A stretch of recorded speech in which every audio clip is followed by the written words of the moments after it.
Si kecil, Titik Nurniati, atau dikenal sebagai Titik Nur sudah unjuk kebolehan bernyanyi diiringi band di masa usianya masih balita. Terbayangkan usia 5 tahun sudah melatunkan lagu Mencari, ciptaan Yasir Syam yang dipopulerkan di masa itu oleh Titik Sandora. Tanpa sungkan atau merasa takut Titik Nur kecil naik panggung dan sudah beraksi layaknya bagai artis besar. Ayahnya, Emok Sahari, yang hatam betul suara anaknya terdengar sayup-sayup dari speaker menembus di celah pintu rumahnya membuatnya gelisah dan mengajak istrinya, Siti Hafsah, untuk melihat panggung seni hajatan tidak jauh dari rumahnya. Siapa sebenarnya suara anak kecil yang bernyanyi itu, kata hatinya untuk melawan rasa penasarannya. Rasa-rasanya seperti suara Titik Nur dan ingin memastikan, rasa seorang bapak lebih peka dari rasa seorang ibu yang mencoba menahan, mana mungkin Titik Nur dia kan masih kecil dan pemalu. Dan ternyata si kecil Titik Nur tak menyadari kedua orang tuanya sudah bergabung di barisan penonton. Dengan cueknya Titik Nur tetap menghabiskan bait demi bait lagu. Bergemuruhlah sorak-sarai dan tepuk tangan penonton serasa berada di arena pertunjukan konser. Kedua orang tuanya menyadari bahwa bakat anaknya dimulai dari tempat ini. Walau di kemudian hari orang tua memberikan reaksi penolakan yang ingin Titik Nur hanya berurusan dengan sekolah saja. Pamekasan, Madura di Jawa Timur, tanggal 18 Agustus tahun 1958 adalah di mana Titik Nurniati atau Titik Nur terlahir di dunia dan hanya merasakan sedikit saja memori keindahan kota kelahirannya di masa kecilnya bermain dan berkejaran di pantai yang indah bersama teman-temannya. Titik Nur harus hijrah dan berpindah tugas dari satu kota ke kota lainnya mengikuti ayahnya yang seorang TNI berdinas di kota Gorontalo, Sulawesi Tengah. Siapa nyana si cabai rawit Titik Nur, kembali berprestasi 3x berturut-turut menjuarai ajang festival lomba nyanyi pada tahun-tahun 1967 sampai tahun 1968 dan 1969. Bahkan di usianya yang masih anak-anak 8 tahun mencoba ikut festival kejuaraan lomba keroncong tingkat dewasa dan lagi-lagi Titik Nur kecil meraih juara ketiga. Tahun 1970. Keluarga besar Titik Nur berpindah tugas di kota Manado, Sulawesi Utara. Dari selama keberadaan Titik Nur di kota ini tak membuatnya mati langkah atau melempem masa berkeseniannya. Bahkan keberadaannya di kota ini masa selama 4 tahun di kota Manado. Untuk menyebut nama Titik Nur saja sudah dikenal seperti layaknya menyebut seorang superstar. Tidak berlebihan memang, sejak pertemuannya dengan B. Effendi, seorang anggota ABRI berpangkat kolonel yang kemudian membimbingnya dan mengarahkan untuk bergabung di grup yang dipimpinnya seperti The Logis dan The Ins. Selama menimba ilmu di dua grup ini, Titik Nur kemudian sudah mengenal penyanyi, Ermi Kulit dan Anggoman CS kemudian hari menjadi Anggoman bersaudara, sesama anggota sebagai biduan dari grup ini dan seringkali show di kota Manado dan sekitarnya. Tahun 1974. Atas saran Bapak B. Effendi dan tentunya atas restu kedua orang tuanya, Emok Sahari dan Siti Hafsah, berangkatlah ke ibu kota Jakarta, tempat di mana semua asa-asa yang tertunda akan didapatkan di sini dengan catatan bila sudah menemukan nasib baik tentu. Titik Nur ditampung oleh keluarga B. Effendi, yang sudah menganggapnya sebagai anak sendiri. Pagi hari Titik Nur menyempatkan sekolah di SMP Negeri 46 Pasar Minggu dan SMKK, setingkat SMA Sleepy. Bila jelang malam hari Titik Nur sudah berkeliling, nightclub, mengisi acara sebagai penyanyi solo. Satu persatu nightclub disebutnya antara lain, Copacabana, Tropicana, Blue Ocean, Blue Moon, Stardust, LCC, Coco, Skyroom, Del. Dari satu klub malam ke klub malam berikutnya sering dipertemukan sahabat-sahabat seni di masa perjuangan seperti Asdarlia, Ani Rai, Del. Bahkan Titik Nur mencatat prestasi merekam suaranya lewat lagu ciptaan Gatot Sunyoto, bersama Raja Jazz di zamannya, Jack Lesmana, bersama nama-nama besar lainnya, Yopie Item, Grace Simon, Rian Jamain dari perusahaan selebriti. Titik Nur kemudian melebarkan sayapnya dengan meluncurkan album pop solo yang diidam-idamkannya bersama Agustus Group pimpinan B. Effendi, menerbitkan lagu Curi-Curi ciptaan The Lloyd dan beberapa album pop lainnya. Titik Nur kemudian masih berpetualang sampai di kota Lampung dan tentunya menerima tawaran di nightclub di Marco Polo, sebagai karyawan bila pagi hari dan jelang malam hari sudah disulapnya menjadi seorang biduan dan menghabiskan masa kontrak selama 1 tahun. Kemudian pulang ke ibu kota, Jakarta, yang sudah menunggunya untuk kembali merebut apa yang sudah ditinggalkannya. Tahun 1975. Kepulangannya ke Jakarta, Titik Nur sempatkan menonton Festival Grup Band Wanita se-Indonesia tahun 1975 di Senayan. di mana grup band wanita dari Surabaya, Pretty Sister, keluar sebagai pemenang pertama dan berturut-turut juara kedua dan favorit, Arya Junior dan Antik Clique. Dari hasil menonton pagelaran grup band wanita yang baru saja dia saksikan bersama sederatan bangku dengan Camelia Malik dan Idris Sardi, di pikirannya sudah berkecamuk sejuta ide yang tiba-tiba tak bisa memicingkan mata hingga fajar menguak dan di kepalanya ada sesuatu bisikan yang harus dia lakukan untuk perkembangan musik Indonesia. Di masa itu, siapa yang tak mengenal dengan grup musik rock dangdut OM Soneta pimpinan Rhoma Irama, tak banyak langkah yang harus dia pikirkan dan harus dia wujudkan keinginannya membentuk grup musik dangdut rock wanita. Diutarakannya niatnya kepada sahabatnya, Reza Anggoman, yang sudah dikenalnya saat semasa dan seperjuangan di kota Manado. Nur membuka percakapan kita bentuk grup yok, grup apa, disambung oleh Reza Anggoman, grup Melayu, dangdut, seperti Rhoma Irama itu. Gila loh, siapa yang megang gendang, kembali Reza Anggoman agak terkejut dan pesimis. Gua dah, kata Nur sorongkan diri dan memberi keyakinan kepada Reza Anggoman untuk mari bahu-membahu wujudkan keinginan kerasnya ini. Keesokan hari mereka sudah terlihat berdua mensambangi Ucok Suryodipuro dari OM Bangladesh untuk mencari gendang. Keinginan kerasnya dari Nur inilah lambat laun terlihat berkat kekuatan hatinya dan tekad yang selalu dijunjungnya agar apa yang sudah diinginkan dapat tercapai. Yang selalu dia ingat saat awali bersahabat dengan gendang, kemana-mana selalu dibawanya dan di setiap jedah ditabuhnya untuk hasilkan ketipak-ketipung yang bersuara dut. Problem yang dihadapi dari Nur adalah memiliki kekurangan di tangan kidal, di mana menurutnya untuk hasilkan tabuhan dut itu harus menggunakan tangan kanan, dan tidak begitu lama harus beradaptasi dengan segala bentuk kekurangan dirinya dan segala gendang sampai dihitungnya 6 biji yang harus sekali dimainkan sehingga masing-masing memiliki suara lain terdengar ketipung, dan divariasikan dengan gendang bersuara ketipang, sampai kepada suara-suara gendang Sunda, hingga memunculkan ornamen indah dari perjuangannya hasil mengintip pemain gendang di show Jakarta Fair, kenang Nur. Tahun 1976. Lahirlah Kendedes dengan semua anggotanya dari kaum Hawa.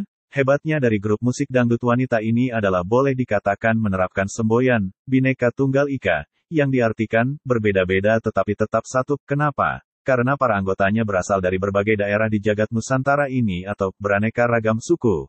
Dari mulai Madura, Manado, Aceh, Makassar, Padang, Timor, Sunda, Sangir Talaut, Nias, Medan. Grup ini pun awali serangkaian show keliling kota, Surabaya, Semarang, Makassar, Medan, dan hampir semua taman-taman ria di kota-kota besar lainnya pernah disinggahinya. Masa itu lagu-lagu hits dari Bang Haji Rhoma Irama, Elvi Sukaesih, Rita Sugiarto seperti Begadang, Joget, Musik, Santai, yang dipersembahkannya dan yang sering menerima tepukan tangan sangat gemuruh adalah atraksi ketipak-ketipung dari jemari sang pemimpinnya. Nur sedang menabuh gendang yang sambil berdiri ataupun setengah berlari bahkan berjoget tetap menghentakkan suara dang dandut, bertalu-talu dari tabuhan gendangnya yang 6 biji itu. Tahun 1977. OM Kendedes melempar album rekaman sebagai pembuka di dunia recording, judul Cleopatra ciptaan Awak B, mendapat sambutan selamat datang dan menjadi pendobrak grup dangdut wanita di masanya dan lagi-lagi panggilan show di luar kota menjadi agenda rutinitas dari OM Kendedes dan tentunya penggemarnya semakin menggila. Seringnya berjumpa di kesempatan show sepanggung dengan penyanyi, Herlina Effendi, yang saat itu belum populer, sejak namanya tercatat sebagai personel dari OM Kendedes lambat laun dikenal dan memilih hengkang dari OM Kendedes karena persyaratan anggota dari grup ini harus bisa memainkan peralatan musik dan bukan hanya mengandalkan di vokal saja. Herlina Effendi sedikit keberatan dan merasa malas untuk belajar seperti anggota lainnya. Pilihannya ingin lebih bebas seperti sedia kala dan walaupun demikian Herlina Effendi sempat membawa nama OM Kendedes semakin populer dengan rekaman keduanya, Wajah Menggoda ciptaan Ilin Sumantri dan album ketiga, Kece, Keren Tapi Cekak, ciptaan Nur dan album Syirik ciptaan Nur. Nur sebagai pemimpin, menerapkan gaya ABRI disiplin militer kepada anggotanya untuk berlatih musik. Tujuannya pasti untuk bekal di diri para anggotanya yang memang sudah menjadi kesepakatan bersama dan tanpa pandang bulu apakah anak, Nur, dan anggota lainnya. Latihan dimulai dari jam 6 pagi sudah harus berkumpul di kediaman Jati Asih, Tanah Abang atau di lapangan studio Flower Sound. Nur selalu menggenggam penggarisan dan sasarannya bila mendengar salah satu anggotanya tidak becus memainkan alat musik maka akan kena sabetan penggaris di tangannya atau bila ada anggotanya setengah-setengah memetik gitar. RTM dan Bass dan alami proses luka, melepuh, di tangannya atau bahasa Jepangnya, melinting, maka siap-siap saja Titik Nur akan memencetnya sampai mengeluarkan nanah dan berdarah. Pengajarannya yang keras kepada anggotanya, Titik Nur mendapat gelar sebagai guru galak dari para anggotanya dan walaupun demikian Titik Nur selalu meminta maaf setelah usai mengajar. Di antara anggotanya yang notabene dewasa, tersempil sosok anak kecil berusia 4 tahun bernama Fenty dan belakang hari disematkan Nur di belakang nama Fenty menjadi Fenty Nur.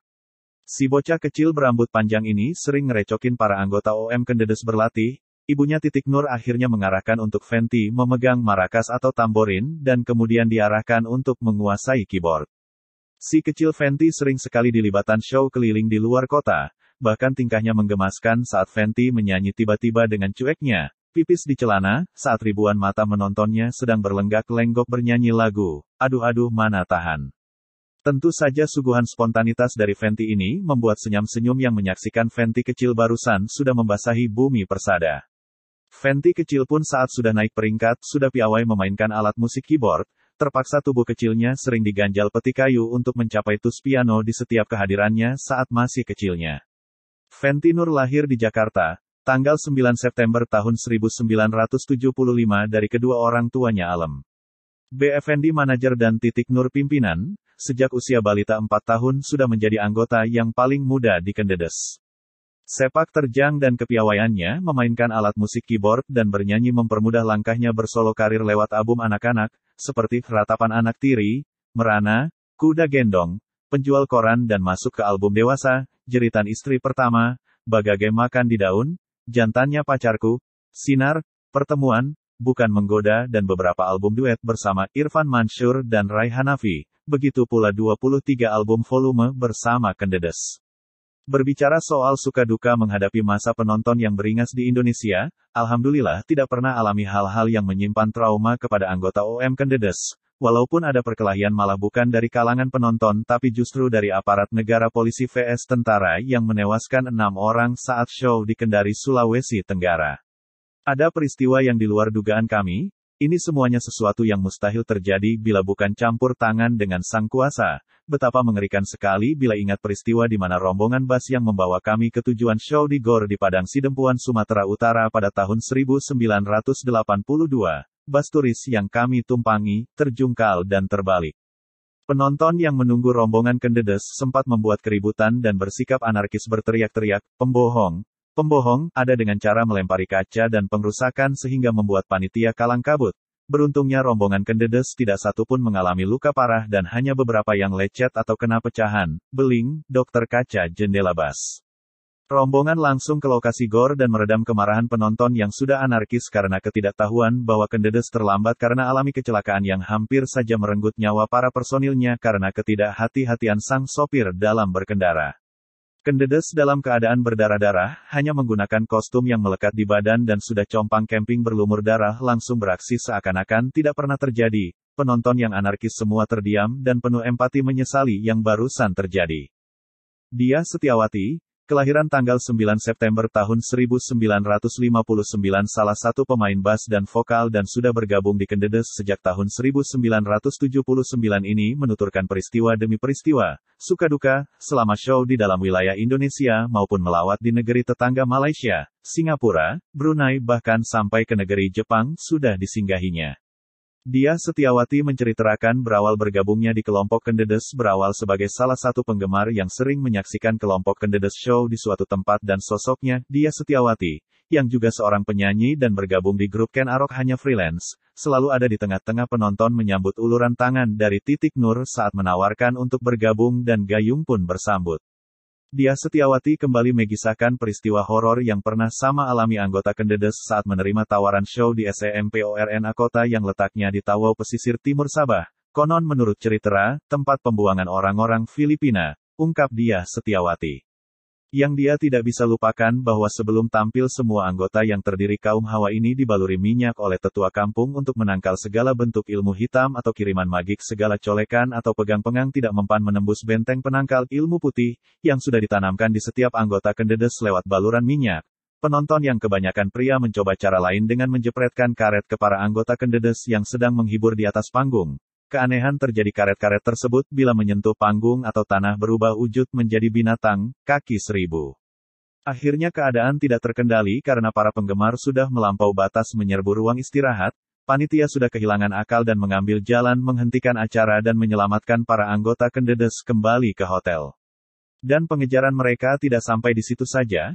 Mereka tidak hanya puas menggoyang-goyang bas ingin membalikkan bas di mana semua anggota Kendedes semua menjerit ketakutan padahal 3 truk kemanan tak mampu menangani keberingasan penduduk Semporna dan Kendedes baru selamat setelah dilarikan masuk ke ruang rahasia yang langsung menuju keluar dan kembali selamat tiba di Indonesia.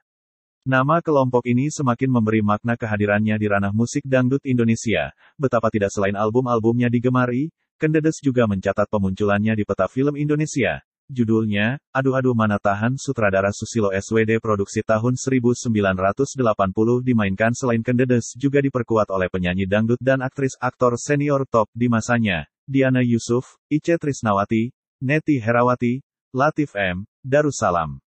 Kendedes hingga kini sudah hasilkan sekitar 30 volume album selama masa karirnya di tahun pertengahan 1970-an hingga tahun 1990-an. Kehadirannya di televisi satu-satunya hanya TVRI dalam program acara Aneka Ria Safari, Kamera Ria, album minggu ini, juga memberi peluang untuk mendongkrak album-albumnya.